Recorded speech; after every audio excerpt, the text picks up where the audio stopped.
Look at our ship. From a fan. Let's just say that. You should thank your aunt. This is from my Aunt Elaine and her whole family. All of the Holroyds really get a special shout out during this episode. Thank you so much for this awesome ship. This is actually not the Enterprise as we learned from close inspection, but the USS Kelvin, which we then investigated is from the new Star Trek, which someday we'll get to, but it will be a very long time Got from a now. whole lot of Star Trek to get through before we get to the so when we're like 60 years old, yeah, like that's when we'll start. Want a starship so it's ourselves. good to have like something to guide us there. Welcome to Trekkie Tuesdays. This episode is Shore Leave. It's about some shore leave and racism. So in this episode we meet Captain Kirk's old rival, Finnegan? Finnegan has a pretend Irish accent and has really weird hair that's like blondish, but like, I don't know.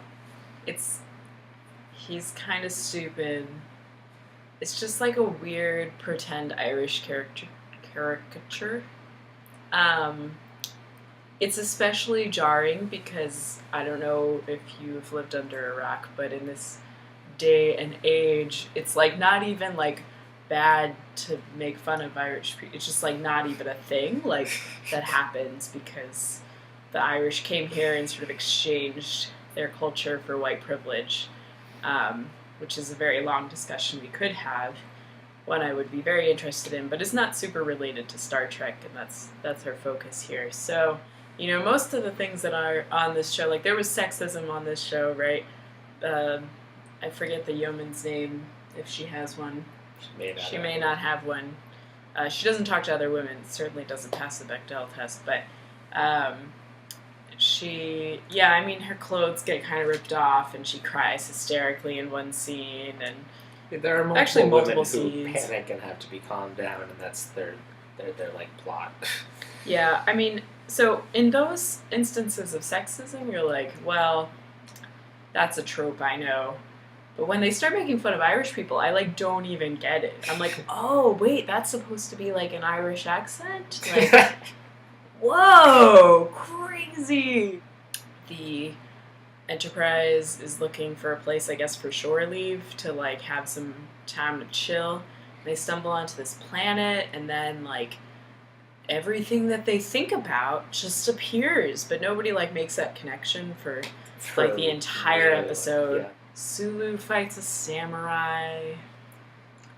He's into old guns. Sulu's character, Sulu brings a character to Star Trek that's so strong, but the way they write him, I gotta say, is pretty like inconsistent. I don't really get it. It's like weird fights that are previous. Yeah. Episode. Well, but it wasn't like he wasn't like using a samurai sword in that. No. I feel like it was just like, oh look, he's Asian. The tiger's on a chain, so it's not too dangerous. I think they really were scared of the tiger is probably what happened. That was a very real tiger, I'm sure, for the cast of Star Trek. Women that just want to have sex with McCoy and or Kirk whoever. Or Spock. Spock does this like weird thing at one point where he's like, despite this lovely lady, I want to get the fuck out of here. Finally, the caretaker of the planet takes pity on them and comes out and says, guys, think about stuff you want to see, and that'll happen. I think maybe Spock did know, and he was just kind of like, humans, am I right? Like, and just kind of wanted to mess with them. Like, maybe he knew all along about this space amusement park. They have the ability to repair being stabbed through the heart, but, somehow, again, the fact that Kirk has encountered extremely friendly aliens who have the ability to resurrect people via technology does not lead to, in the future, them going, oh no, He's dead, Jim. Let's go back to that planet where they have the ability to resurrect people via technology and are very friendly to anybody who wanders in, and have them resurrect him. You have a planet, and in that planet you can create anything with your mind. In a way, that is space. Like, that is the final frontier. Like, that's even better. Like, because you can get there a lot faster. This episode was very simplistic.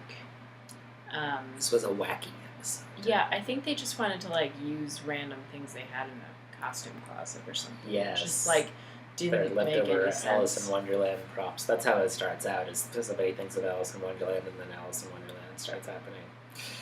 Yeah.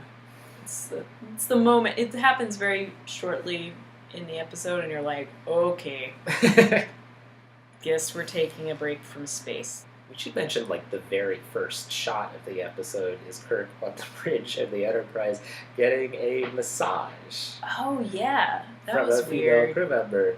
This is meant to show that everybody is overly tense and needs some that's shore why they leave did and that. relaxation. And There's just the something optics weird of it. about it. Yeah. I can't describe it. You just can watch it and you'll be like, ooh. This was very well structured. I'm sure we will splice it together in a way that just makes tons of sense. Alright. Right. Don't get beat up by any Irish people. I hear that they're pretty dangerous, apparently.